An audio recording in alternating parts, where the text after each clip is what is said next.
So the Chod Rig, I'm going to talk you through how to use it and how to tie it. It's a very, very simple rig. It can be very overcomplicated sometimes, but in reality it's a very simple rig and it will catch you carp anywhere. I don't like fishing in very high weed. I think there's better rigs for that. I do like fishing it on silkweed and in low lying weed and very deep silt. Fishing it in helicopter style, which is perfect. Our Chod material is called the Stiffy and it's absolutely fantastic. It works brilliantly for the hook link, but also as a great boom section. So if you are fishing a hinge stiff rig, which effectively is a Chod rig with a boom, then this is the perfect hook link for you. We've got it in 20 and 25 pound. So let me show you how to tie the Chod rig now and all the components needed. Simply cut yourself off 6 to 8 inches of the Stiffy material. I'm using the 20 pound version here. I just like the way this acts. The 25 pound is still brilliant, and I also use that if I run it really, really stiff and I'm going to be casting a long way. I actually use the 20 pound for the actual Chod hook link and I use the 25 pound for the boom section. Just makes it that little bit stiffer. So like I say, cut 6 to 8 inches off. Get yourself an Apex Chod hook. I'm using a size 5. So take your hook. Take your hook link material, and as you'll see, it's got a natural curve going this way, and that's the way I want the curve to sit. So I actually leave it this way round, and then through the front of the eye, I come up, and I leave maybe 2 inches, and then very, very simple knotless knot. I go down about 6 times, 1, 2, 3, 4, 5, 6, and then on the 7th turn, I just pinch it, and I push it back through. And then you're left with the tag end like that. Then simply grab yourself a hook ring swivel or a ring, whichever way you want to use it. I'm using a hook ring swivel. Put it on like so, and then bend this back over and then poke it back through the back of the eye and pull it fairly tight.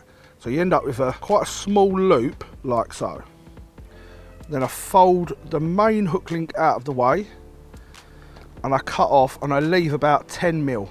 Now, as you can see, that loop is quite small, and where that's quite small and you've got 10 mil tag, you've got to blob the end of the tag. So get yourself your lighter, burn the end, and then with your thumb you blob that through, and then you leave about 3 to 5 mil gap, and then pull that back down, and that will lock against the back of the eye, leaving you a lovely loop. So for me, I'm more than happy with about 1.5 inches to 2 inches of chod.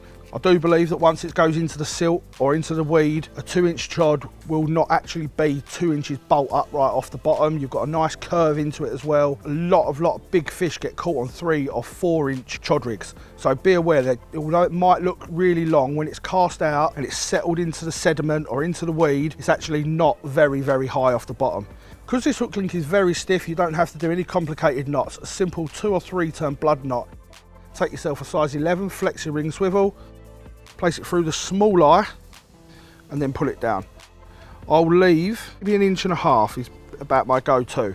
Then simply fold the hook link over and then, like I say, a 2 turn blood knot. 1, 2, and then pinch it all together. But once that's gone round twice, you simply pass it back through the loop that you've just made and you pull that down nice and tight.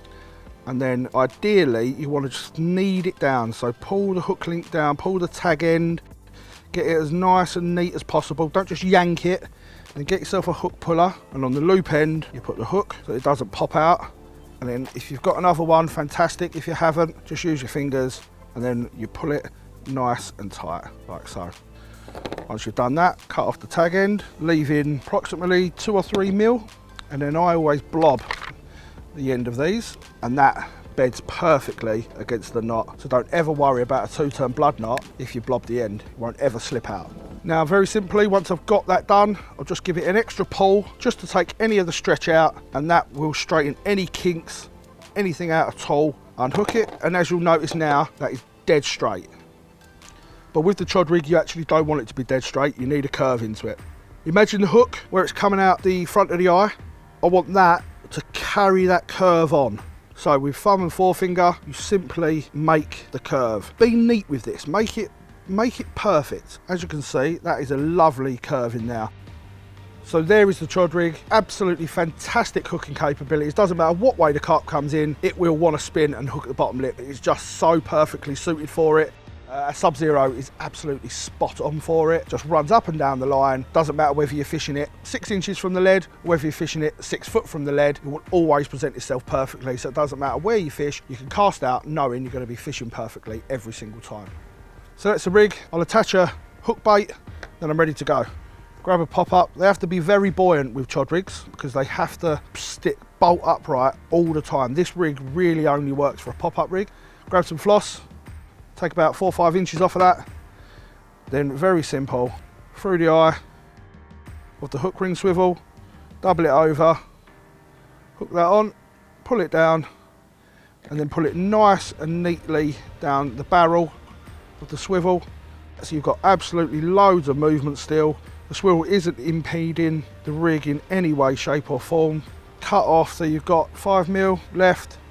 Once again, grab the lighter, burn that down, and when you get to the end, lob it in. And that in a nutshell is the rig. Simply slide that on to your Sub-Zero leader, or even if you're fishing naked straight through with just your main line, and you are ready to go and catch some carp.